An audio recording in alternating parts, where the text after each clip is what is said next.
AIM Global was recently recognized by the Bureau of Internal Revenue as one of the top 20,000 tax contributors for the year 2008.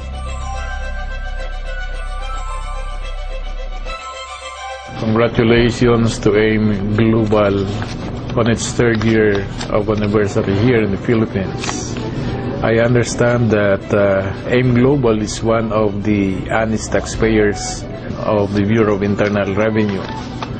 And with that, we hope that this honesty and sense of patriotism of AIM Global will extend to its business associates, not to mention its distributors and the other distributors down the line. So again, congratulations and more power to your company.